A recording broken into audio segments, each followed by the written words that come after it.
గ్రామీణ ప్రాంతాల నుంచి నగరానికి చదువు కోసం వచ్చే వారి కోసం ఖమ్మంలో దాదాపు 100 హాస్టళ్లున్నాయి. కుటుంబ సభ్యులంతా కలిసి వీటిని నిర్వహిస్తుంటారు. లాక్డౌన్ కు ముందు ఒక్కో హాస్టల్ కు ఖర్చులు పోను నెలకు 30,000 నుంచి 40,000 రూపాయల దాకా మిగిలేవి. లాక్డౌన్ విధించాక ఆ పరిస్థితి లేదు. వీటిలో 10 సొంత భవనాలుండగా మిగతా 90 హాస్టళ్లు అద్దె బిల్డింగ్స్ లోనే నిర్వహిస్తున్నారు.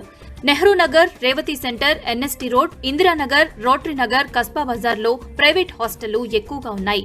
లాక్డౌన్ లో దాదాపు 15 హాస్టళ్లు పూర్తిగా బందవగా కొన్ని హాస్టళ్లు టూలెట్ బోర్డులతో కనిపిస్తున్నాయి. మిగిలిన నిర్వాహకులు హాస్టల్స్ ఉంచాలా తీసేయాలా అనే ఆలోచనలో ఉన్నారు. మార్చిలో లాక్డౌన్ ప్రకటించినప్పుడు 2 నెలలు మాత్రమే ఉంటుందని భావించారు. ఆ 2 నెలలకు అద్దెలో సగం చెల్లిస్తామని కొందరు నిర్వాహకులు ఓనర్స్ తో మాట్లాడుకున్నారు. కానీ కొందరు పూర్తి అద్దెలు చెల్లించాలని, లేకపోతే హాస్టల్ ఖాళీ చేసి వెళ్లిపోవాలని వార్నింగ్ ఇచ్చారు. దీంతో చేసేది లేక హాస్టల్ నిర్వాహకులు అప్పులు తెచ్చి అద్దెలు, కరెంటు బిల్లులు చెల్లిస్తున్నారు.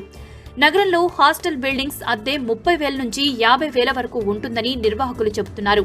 దీంతో పాటు కరెంటు బిల్లులు, ఆస్తి పన్ను కమర్షియల్ గా వసూలు చేస్తారు. దాంతో మరింత భారం పడుతోందని అంటున్నారు. ఖమ్మం లేడీస్ హాస్టల్ 5 years నుంచి నడుపుతూ ఉన్నాము. ఎంతో మంది విజిటర్స్ మా దగ్గరకు వస్తే వాళ్ళందరికీ కూడా మేము వాళ్ళ సొంత ఆశ్చర్యతతో చేసుకొని చూసాము. కానీ ఈరోజు మా పరిస్థితి చాలా దయనీయమైన పరిస్థితిలో ఉన్నది.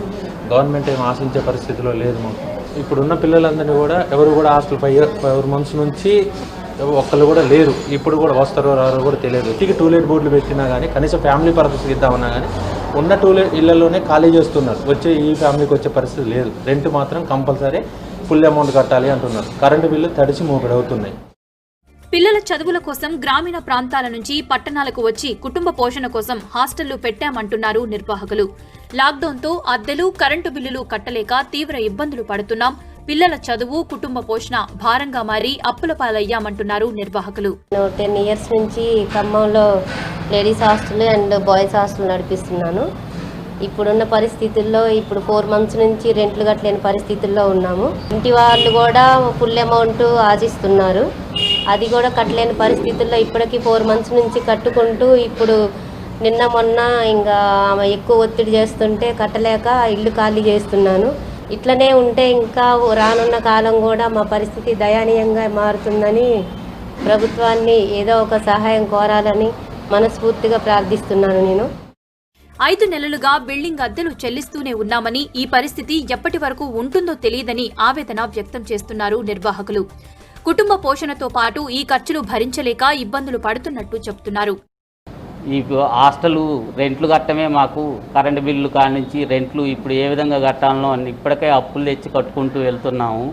ఇంకా ముందు నుంచి భరాంచటం ఏ విధంగా ఇప్పుడు మేము ఖాళీ చేసిపోవాలంటే పెట్టుబడి నష్టపోయే పరిస్థితి ఉన్నాము. ఇటు రెంట్లు కట్టలేని పరిస్థితిలో ఉన్నాం. మా కుటుంబ ఆర్థికంగా చాలా ఇబ్బందులు పడిపోతున్నాము. ఈ పరిస్థితి నుంచి మమ్మల్ని ప్రభుత్వం కొద్దిగా మా హాస్టల్స్ మీద దృష్టి ఉంచి ఈ రెంట్లు కానీ కరెంటు బిల్లుస్ కానీ కొద్దిగా ఏదన్నా దయ చూపితే మేమందరం కూడా మా ఉపాధిని ఎత్తుకుంటూ వచ్చినాం కాబట్టి కోలుకునే పరిస్థితి ఉంటుంది. ఇప్పుడున్న పరిస్థితుల్లో హాస్టళ్లు ఖాళీ చేయించినా బిల్డింగ్ యజమానులకు ఎలాంటి ఆదాయం రాదంటున్నారు నిర్వాహకులు. వాటిని రెనోవేషన్ చేయించి ఇతరులకు ఇచ్చే అవకాశం కూడా లేదంటున్నారు. అందువల్ల బిల్డింగ్ నిర్వాహకులు తమకు సహకరించాలని కోరుతున్నారు హాస్టళ్ల నిర్వాహకులు.